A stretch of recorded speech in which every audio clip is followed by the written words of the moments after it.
Don't embarrass us. Stay behind.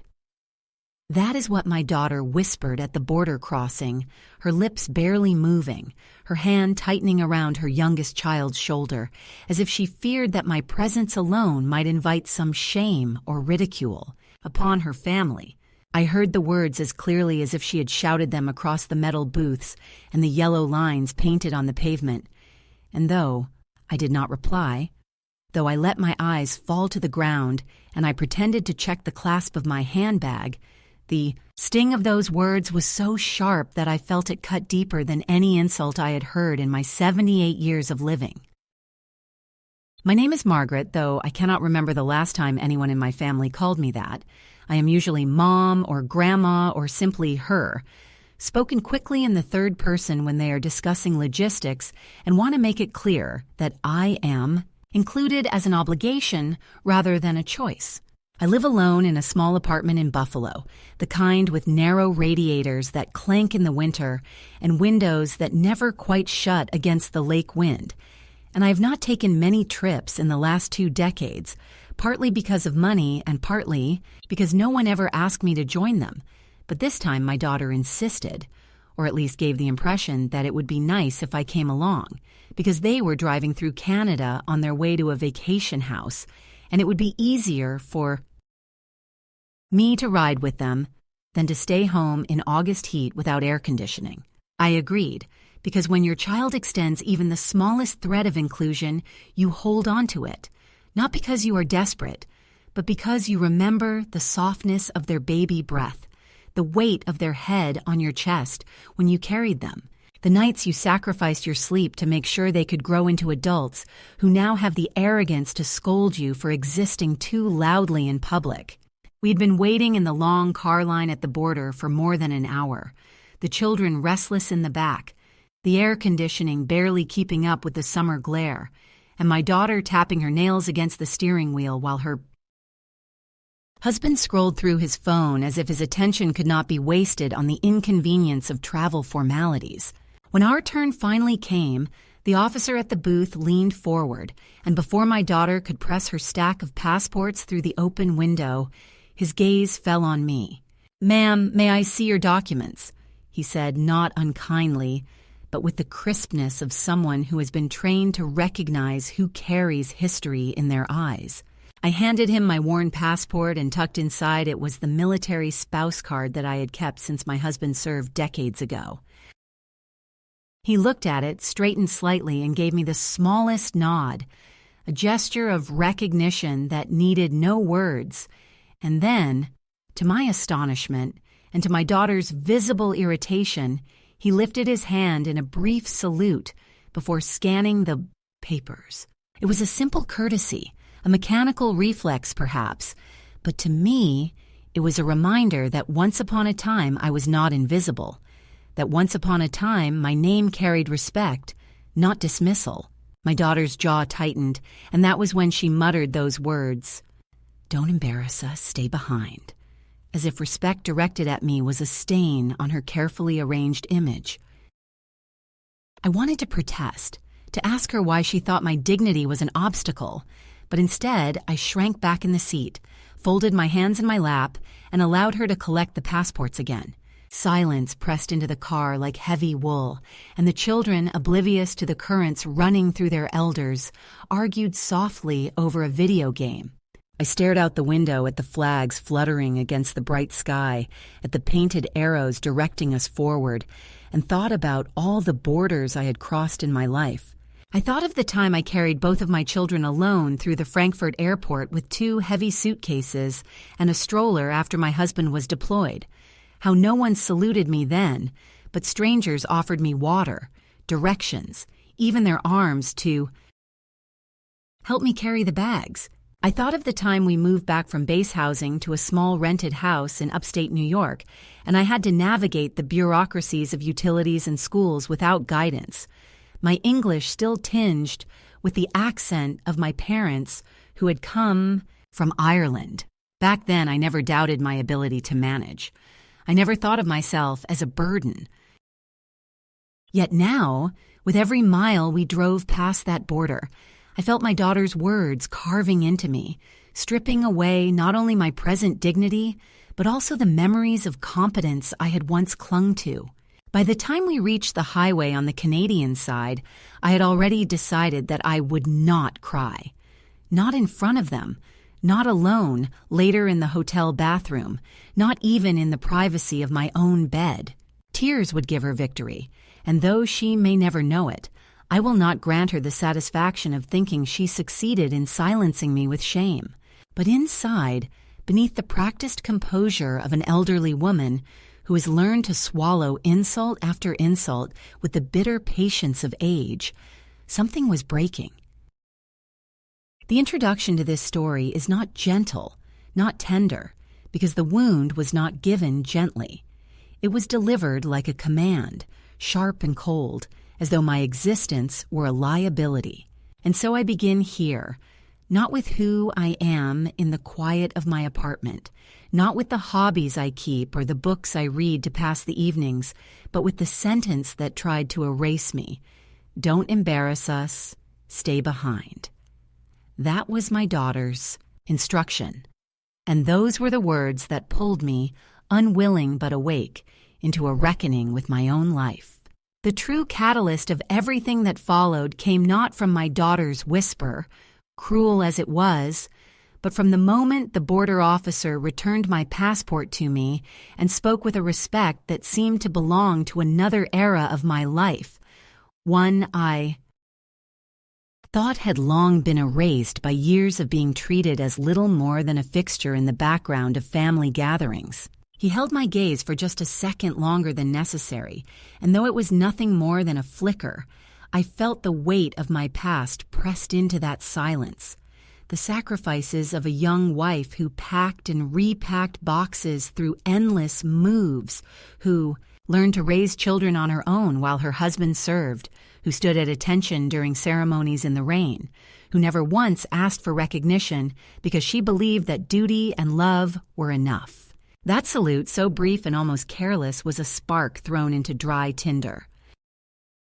It illuminated with terrible clarity the gulf between how strangers could see me and how my own flesh and blood now regarded me, not as a woman with a history, but as an inconvenience whose dignity was something to be managed and hidden away, like a messy corner in a spotless house. When we drove away from the checkpoint, my daughter's irritation did not fade. She turned toward me just long enough to say, "You could have just let me handle it."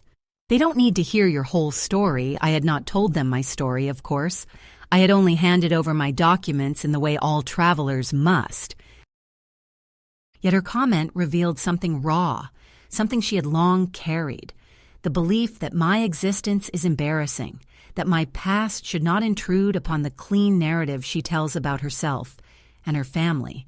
Her husband, sitting in the driver's seat, gave a perfunctory nod as if to agree, though he had barely looked up from the dashboard. The children, lost in their devices, absorbed none of it.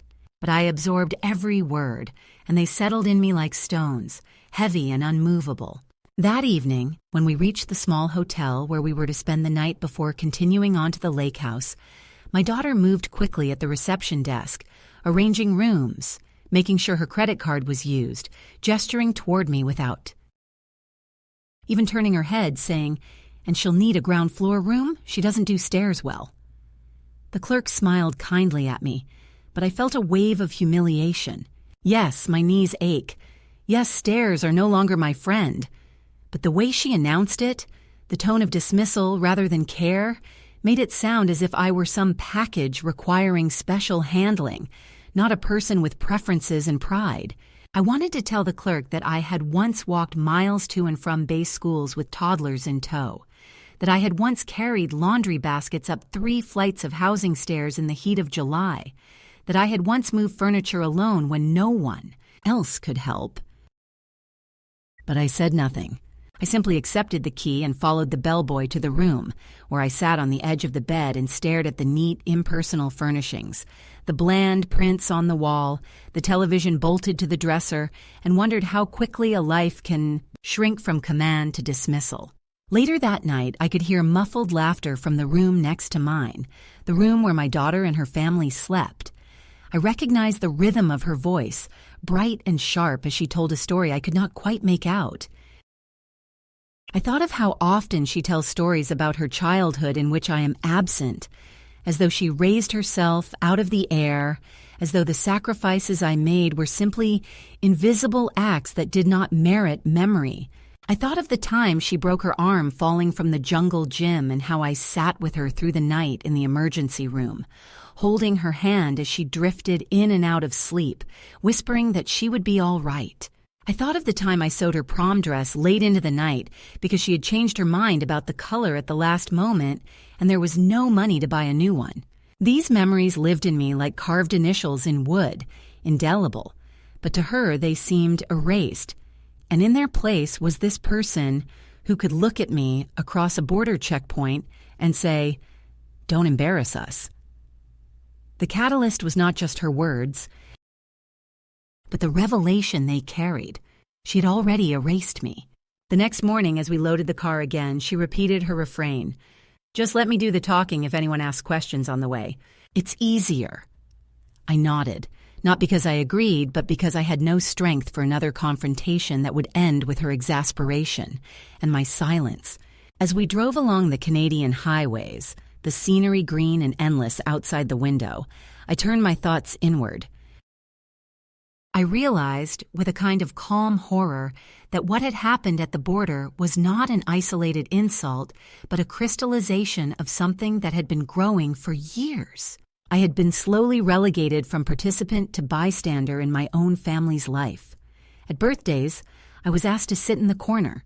At dinners, my contributions were limited to whatever dish they allowed me to bring, often something safe like a salad or rolls, as though my recipes honed over decades were suddenly suspect. When decisions were made, I was informed after the fact, my presence assumed but not requested.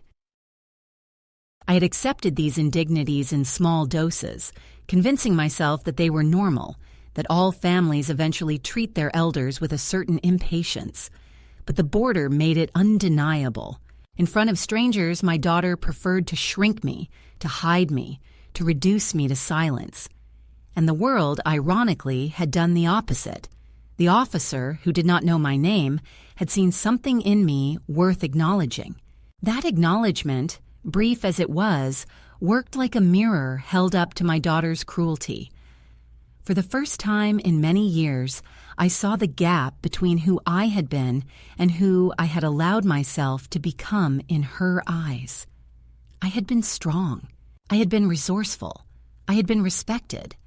Yet here I was, treated as baggage. That contradiction was unbearable, and it was the spark that ignited everything that would come after. The catalyst was not dramatic in the way of movies. No shouting, no public scene, no slammed doors. It was quieter, but more devastating. The realization that my own child wanted me invisible, while a stranger saw me as a person of worth. That was the moment when I understood that something had to change, though I did not yet know what form that change would take. I only knew I could not remain forever in the shadow where she wanted me to stand. The worsening of things after that border crossing did not come in the form of an explosion. No dramatic rupture that could be named and circled on the calendar as the day everything fell apart, but rather through a series of small, quiet diminutions, gestures, and silences that accumulated until I began to feel myself dissolving into a role I had never agreed to play. It began in the hotel lobby when we stopped on the second evening of our trip. My daughter and her husband walked briskly ahead, the children rushing to keep up with them, and I trailed behind, my suitcase bumping unevenly against the tiles. At the desk, when the clerk asked how many were in our party, my daughter answered quickly, 4. And only when the clerk's eyes flicked toward me with a question did she correct herself. 5, sorry, 5. And the way she said it made me feel as though she were adding an afterthought, like a forgotten bag. No one looked at me for confirmation. No one asked if I wanted a room near the elevator, though I did. They just handed me a key, and I followed like a ghost, invited by accident into someone else's home. The next day, we visited a lakeside park where the children wanted to rent bicycles. My daughter arranged everything, choosing helmets, signing forms, taking selfies with her husband, and when the clerk asked if I needed a bike too, she waved her hand with a little laugh. Oh, she doesn't ride anymore. I opened my mouth to say that I had cycled well into my 60s, that I still had a rusty blue bicycle chained to the railing outside my apartment, that I once rode every morning to the market when my children were small, but I stopped myself. I watched them pedal away down the trail, bright helmets glinting in the sun, their laughter echoing faintly, and I sat on a bench by the water, my hands folded over my cane, though I did not need it just then. I thought about how easy it is to let someone narrate your life for you, how easy it is to surrender the truth of your own capacity when the people closest to you decide it is simpler to treat you as incapable. Meals became another stage for my quiet erasure. At restaurants, my daughter would order for the table, sliding the menu away from me with a chirp, "She'll just have the soup, it's lighter," or "She doesn't like spicy," though I had once adored strong flavors, though my recipe box at home was filled with curries and chilies and dishes that carried the heat of faraway places we had once lived. I would sit with the bowl in front of me, tasting not the food but the bitterness of being spoken for, and I would listen to the conversation circle around topics I was never invited to join: real estate, investments, the schedules of the children's, sports, all delivered in quick overlapping bursts that left no space for the slower rhythms of an older voice. If I tried to add a comment to tell a story about when my daughter herself had played softball or when we had struggled to make mortgage payments, she would cut me short with a laugh. "Mom, that's not what we're talking about," and turn back to her husband as though she had swatted a fly. The children, too, absorbed her cues. They began to walk a little faster ahead of me, to sigh when I asked them to explain their video games, to roll their eyes when I spoke about how different things were when I was their age. Once, when I asked my granddaughter if she wanted to learn how to knit, she said, "Maybe later, Grandma," and then whispered something to her brother that made them both laugh.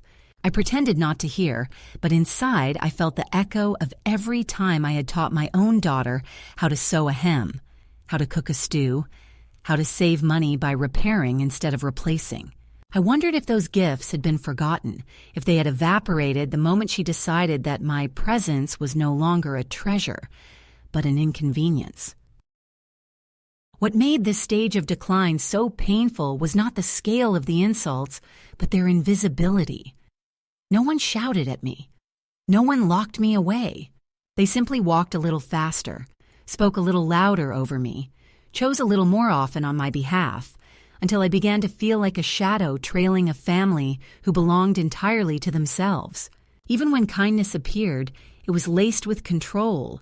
My daughter handing me a sweater with a smile that meant, "Cover up, you look shabby," or offering to carry my bag with a sigh that meant, "You're slowing us down."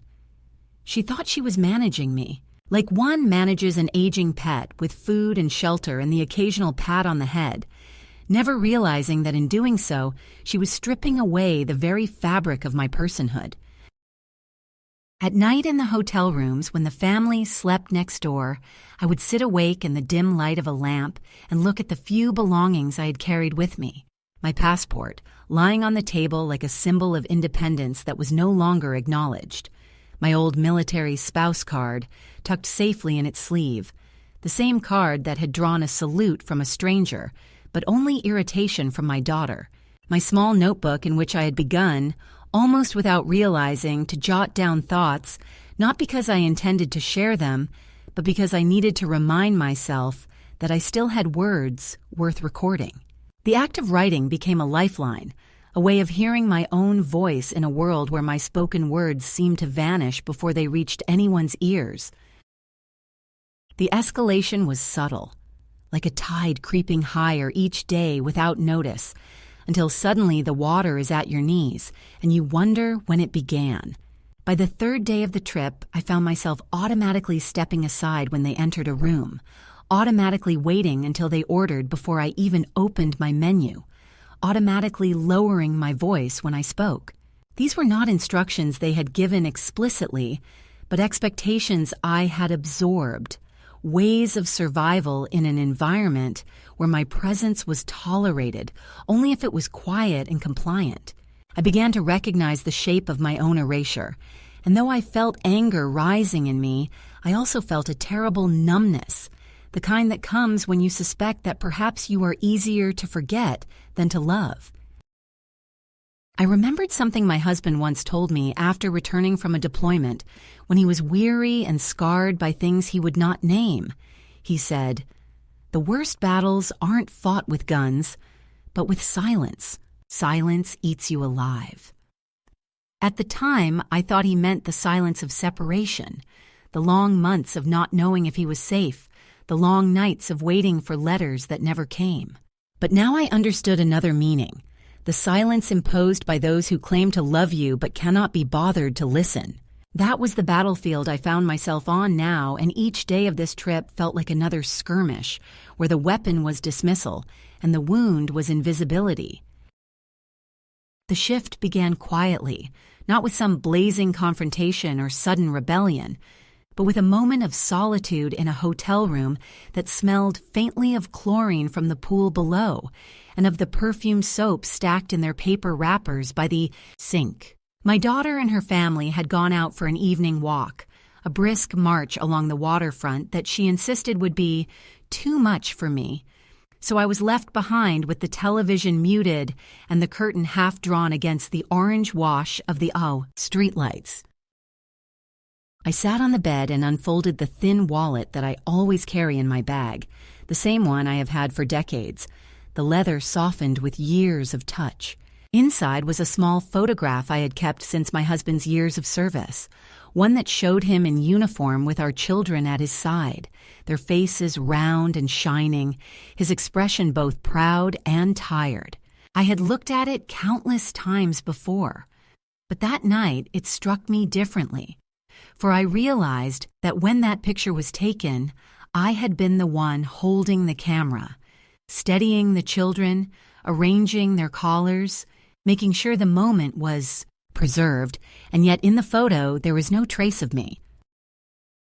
My life, I thought, had always been lived slightly outside the frame, always holding things together while others were seen.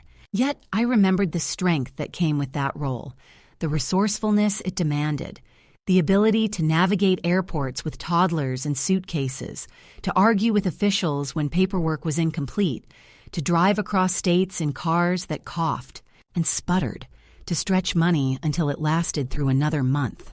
None of that had disappeared from me simply because my daughter chose to treat me as fragile. I still carried that history inside me, though I had let it grow dusty from disuse. Sitting there, I felt an odd stirring, as if the salute from the border officer had planted a seed, and now in this quiet moment, it was germinating. I asked myself, not for the first time, but perhaps with more seriousness than before, why I allowed my own child to narrate me into silence. The answer was complicated. Because I loved her? Because I feared conflict?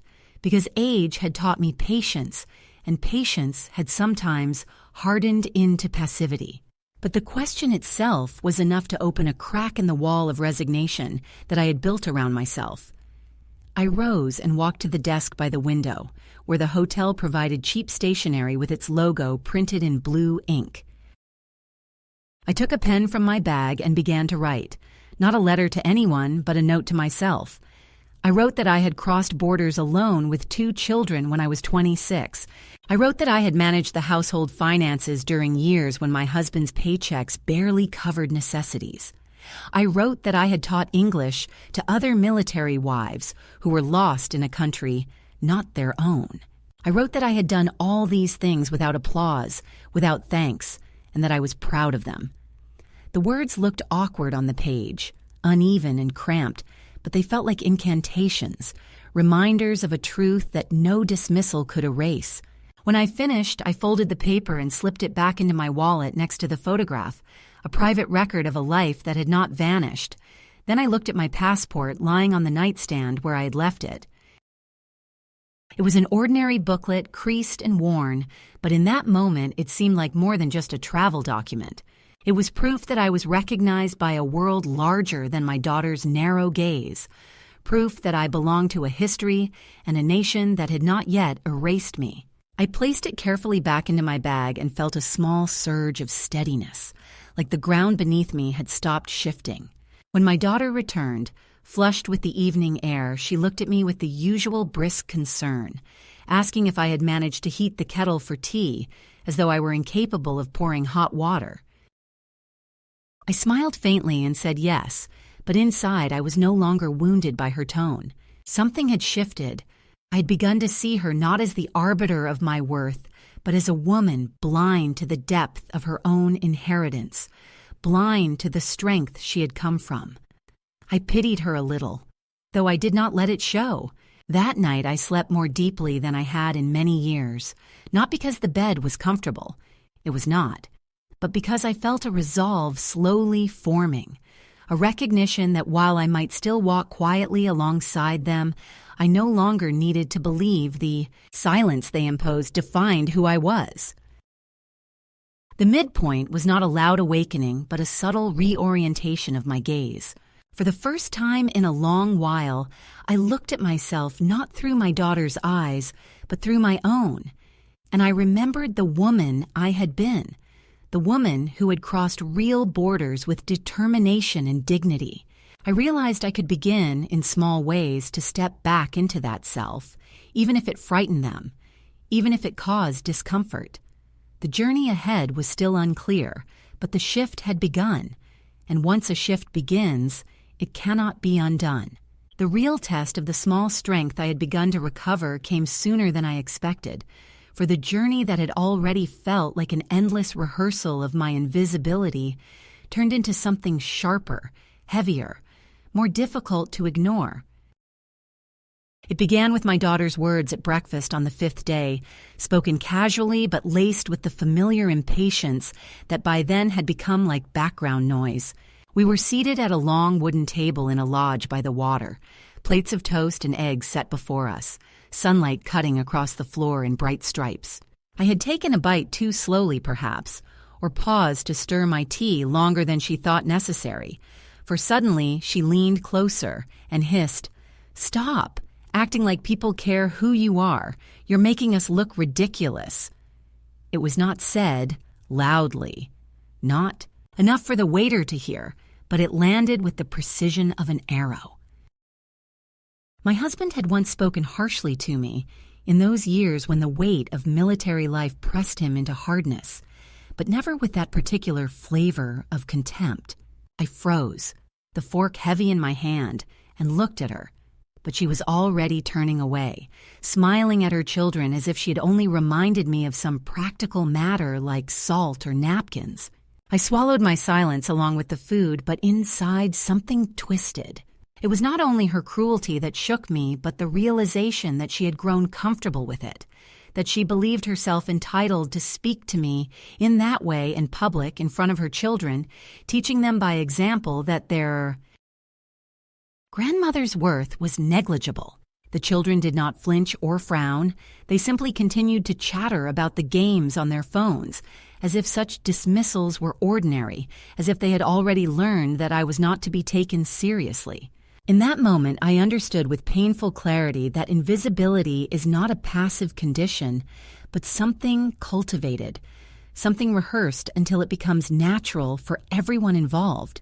Later that day, we visited a small town on the Canadian side of the border, a picturesque place with tidy shops selling maple candy and postcards of the lake. My daughter led the way, her husband trailing just behind her, the children darting in and out of doorways. I followed at my own pace, and though I kept up well enough, I felt the space widening between us, not only in steps, but in spirit. At one point, I stopped to look at a display of wool scarves, running my hand along their softness, and when I looked up, they were already halfway down the street. I hurried after them, but by the time I caught up, my daughter glanced back with annoyance.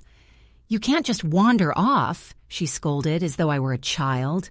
I wanted to tell her that I had once wandered whole cities alone when I was younger, that I had navigated foreign languages and strange streets without fear, that my ability to wander had been part of the reason she even grew up in the safety she now took for granted. But I said nothing. I tucked my hands into my pockets and walked behind them, letting the anger simmer in silence. That night, lying awake in the hotel bed, I felt the weight of their words and gestures pressing on me more heavily than before. I thought of the salute at the border, that fleeting acknowledgement of dignity, and how quickly my daughter had tried to erase it. I thought of the note I had written to myself, folded carefully into my wallet, and I pulled it out to read again. The words looked smaller now, the ink smudged at one corner, but they still carried a quiet power. I repeated them under my breath, reminding myself that I had lived a life of effort and endurance, that I was not the ridiculous figure my daughter wanted to paint. It was a fragile comfort, but it kept me from breaking. The second escalation came not only from her sharp words, but from the past itself, returning, uninvited, in the form of memory and confrontation. One afternoon, while the family rested in their rooms, I went down to the lobby of the lodge to sit by the window. The clerk, a young man with dark hair and a gentle expression, saw me there and asked if I needed anything. When I told him no, he smiled and said, "My grandmother used to sit just like that when we traveled. She always said she liked to watch people because it reminded her she was still part of the world." His words struck me like a secret kindness, an affirmation that the act of simply existing, of watching, could still hold value. But when I mentioned this to my daughter later, she rolled her eyes. "You probably made him uncomfortable. You always talk too much to strangers." It was then that I realized she did not want me seen at all, not by clerks, not by officers, not by anyone. To her, my visibility was an inconvenience. The final straw of that stage came on the drive back toward the border, when we stopped at a service station. The children ran ahead to choose snacks. My daughter ordered coffee for herself and her husband, and I approached the counter with a bottle of water and a small packet of crackers. As I reached into my bag for coins, the cashier smiled at me, not out of pity, but simply out of human recognition.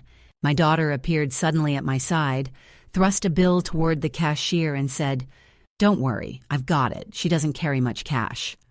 She did not look at me as she said it. She did not allow me to insist on paying. She simply erased the small dignity of the transaction. When we walked back to the car, I felt a fire rising in me. For the first time, I considered that perhaps my silence was no longer patience, but complicity, that by accepting these small humiliations, I was agreeing to my own disappearance. As we approached the border checkpoint once more, the air in the car grew tight. My daughter fidgeted with the passports, her husband tapping the steering wheel, the children half asleep in the back. I held my bag on my lap, my hand resting on the wallet where the folded note lay hidden, and I thought about all the borders I had crossed in my life. This one was only concrete and painted lines, but the larger border was invisible, the line between the woman my daughter wanted me to be and the woman I still was. The escalation had reached its height, the pressure unbearable, and I knew that soon something would have to break. Whether it would be me or her control over me, I did not yet know, but I felt the moment approaching like a storm rolling over water, slow, unstoppable, and vast. The line of cars inched forward with the patience of a clock that never hurries, the booths ahead shimmering in the noon glare, the painted arrows on the asphalt pointing us toward a decision I had not announced but had already made in the quiet of my chest, because as the distance between our bumper and the glass window narrowed, I felt the pressure of the last days harden into something that was no longer only pain but resolve, a clarity that tasted like metal on the tongue. And when my daughter began rehearsing the instructions one more time, "Hand me your passport. Let me speak first. Please do not start chatting with the officer about anything personal. Just answer yes or no if they look at you." I watched her lips move and realized that if I obeyed again, I would become the very shadow she wanted to cast over me. So I placed my palm over my handbag where the passport and the folded paper with my own handwriting rested, and I thought of every border I had crossed carrying 2 children and a worry I never spoke aloud, and I knew that this would be the last crossing I would make as someone else's luggage. The car rolled to a pause short of the booth while the vehicle ahead finished, a tiny pause of idling engine and hot air trembling above the hood. And in that sliver of time, I opened the door with a steadiness that surprised even me. Not dramatic. Not a flung gesture, only the clean, deliberate motion of a woman who has decided where she will stand. My daughter grabbed my sleeve as if to pull me back into the car's climate-controlled silence and hissed that I was being ridiculous, that I would embarrass them, that I would make everything take longer. But I removed her fingers gently, the way you remove a string that is snagged on your coat, and I stepped onto the warm asphalt, closed the door without looking at her, and walked toward the painted pedestrian line that led to the side gate.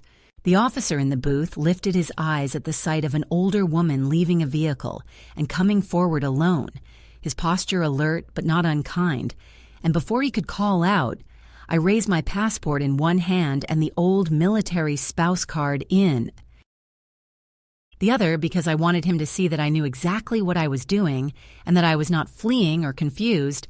And when he stepped out of the booth and met me halfway, he said, "Ma'am," in that formal tone that belongs to uniforms and oaths. And I answered in a voice I had not heard from myself in years, a voice that did not apologize. I would like to be processed as an individual traveler. I am crossing separately. I am of sound mind, and I will not be returning to that car. Behind me, I could feel my daughter's outrage rising like steam, hear the car door open, hear her call my name as if calling a dog off a road. But the officer lifted one hand in a professional gesture that asked her to wait, and another officer, a woman with a neat bun and eyes that missed nothing, appeared from the shaded doorway and guided me toward a small office, marked with a blue sign. Her pace matched to mine, not out of pity, but out of respect. Inside the room, the air was cooler, a fan turning with a soft tick, a counter with a plexiglass shield, and a bowl of pens on a chain. And in that unremarkable place, I felt a ceremony take shape. Not grand, not public, but ceremonial all the same. Because the officer asked me my full name and date of birth and purpose of crossing, and I answered clearly. And he asked if I needed assistance or a translator or a phone call, and I said I would indeed like to place a call after processing. And he asked if I was under duress or if anyone in the vehicle was exerting pressure upon me. And for one suspended instant, I felt the ache of loyalty tug at my tongue. That old mother's instinct to soften the truth so that the child will not feel the sting of it. But I did not betray myself again. I said that I was not being coerced and that I was choosing to continue alone because I no longer consented to being managed as if I were a minor. And as I said it, I saw the officer's expression settle into that steady look I remember from bases and ceremonies, the look that says an account has been taken and will be respected. He examined my documents, ran the necessary checks, stamped what needed stamping, and when he returned the passport across the counter, he placed the military spouse card on top, with the care one gives an object that is at once ordinary and sacred. And then, without theatricality, he touched 2 fingers to the brim of his cap in that brief salute that had first startled me days ago. And in the simple echo of that gesture, I felt the line inside me move, not the border behind the booths and the gates, but the private boundary between who I had become and who I still was, shifting back to where it belonged. My daughter was waiting beyond the glass like weather pressing against a window pane, her mouth a thin line, her husband hovering a step behind her, the children slumped in the back seat with the lax indifference of boredom. And I understood that if I Walked out to them now, I would be invited into a performance, an urgent argument laced with pleading and threats and the shabby vocabulary of duty that people use when what they mean is control. Instead, I asked the officer if there was a pedestrian walkway to the bus terminal and whether I might wait in the public seating area until the next departure to Buffalo. And when he pointed to a map on the wall and offered to have his colleague escort me to the curb, I thanked him with a steadiness that felt like new bone knitting beneath skin. I did not ask for my suitcase from the trunk of their car because I realized that I did not wish to carry anything that had been packed under their oversight. I did not want to argue in the heat for the right to my own clothes or watch my daughter clutch at the handle as if ownership were a tug of war. So I slid my wallet from my bag and counted my bills, and the sight of modest cash and an old credit card felt clean and sufficient because I have started over from less than this, and I can. Buy a toothbrush and a clean shirt and a pair of socks at any corner store, and the rest I will rebuild in the quiet, as I have always done. The officer's colleague, the woman with the steady gaze, walked with me to the door where the pedestrian path began. And as we reached the threshold, my daughter's voice broke through the glass and the distance, shrill and pleading by turns, accusing me of cruelty, accusing me of spectacle, promising rides and comfort if I would just stop this. And I stood very still for the length of a breath, and I let the words pass over me like rain that has already fallen too many times to matter. And then I turned to the officer and asked if I might leave a message with him for the driver of the vehicle if they insisted on waiting. He handed me a scrap of paper and I wrote a single sentence, not angry, not defensive, only final. I will not be staying behind anymore. I am walking ahead. The sun outside was white and relentless, the painted lines on the pavement bright enough to make me squint, the air buzzing with the ordinary sounds of a border noon. Idling engines, the clack of a barrier rising, the murmur of radios. And as I stepped onto the pedestrian path with my handbag snug against my side and my passport warm in my palm, I felt something like balance return, not youth, not the wild strength of the years when I could carry a sleeping child from car to bed without waking them, but balance. The quiet ability to place one foot in front of the other without asking permission. At the curb, a shuttle pulled up with a sigh of brakes, and I climbed aboard and took a seat by the window. And while the driver checked his mirror and the vehicle settled into motion, I looked back once, not to memorize their faces, but to release them from the constant surveillance of my own longing. My daughter stood with her arms crossed, her posture bristling with a fury she would dress later as concern, her husband already on his phone, the children squinting at the glare, and I did not wave because this was not a farewell to them as people. It was a farewell to the script they had written for me. The shuttle rolled forward, the booth slid out of frame, the road opened like a ribbon toward the city, and in the humming privacy of a seat I had chosen and paid for myself, I took the small photograph of my husband from my wallet and placed it beside the passport on my lap, and I told him in a whisper that was not prayer but acknowledgement that I had crossed the only border that still mattered, the one between the woman who waited to be invited and the woman who arrives. The days that followed did not unfold with any great spectacle, no thunderclap of reconciliation, no cinematic apology delivered at a train station, only the quiet rhythm of mornings that belonged to me. I woke each day to the hum of Joyce's kettle and the sound of Franklin the cat stretching on the windowsill. And for the first time in decades, I rose not because someone demanded my presence, but because I chose to. Work at the cafe was steady, a stream of coffee cups and clinking spoons, and though my feet ached, I wore the ache like a badge of belonging. The navy coat hung by the door, a small but steady reminder that I could still clothe myself in dignity of my own choosing. I was not restored to some former self. I was something else, someone who had cut free from a rope that had burned her wrists for years, Kieran came once more, this time without fear in his eyes, and when he hugged me on the porch, he held me not as a grandson seeking comfort, but as a man recognizing an equal, someone who had survived and chosen differently. We spoke about small things, his books, my shifts at the cafe, the weather that kept turning to rain. But beneath it all was the shared knowledge that we had built a bridge no one else could dismantle. He did not beg me to return. I did not ask him to stay. It was enough to know that love could exist without conditions, without the cage of obligation. In the evenings, I sat with Joyce on the porch, our legs wrapped in blankets, the air carrying the scent of pine and smoke. Sometimes we talked about nothing at all, sometimes about politics or the stubborn faucet in the upstairs bathroom, but often we let silence be the conversation. Two women who had survived enough noise to appreciate the weight of quiet. Arthur came often to the cafe, his hands unsteady but his eyes still bright, and we spoke of birds, of seasons, of the strange ways the body announces its age. None of this was grand. None of it was what my daughter or son would boast about at their dinner tables. But it was real, and it was mine. One night I wrote myself a letter, not to the past, not to the children who had chosen absence over honesty, but to me.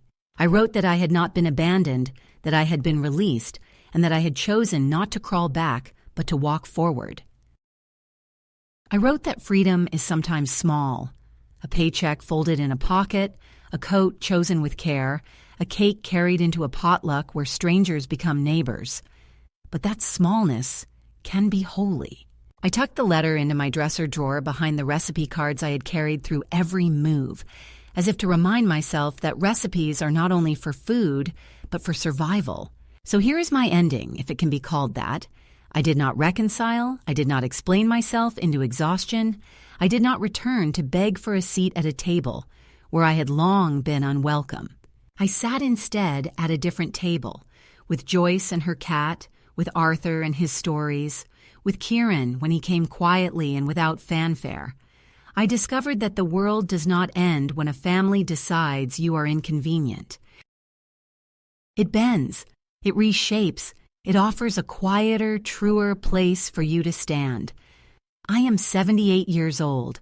I live in a rented room above creaking stairs. I earn a modest wage pouring coffee, and I am freer than I have ever been.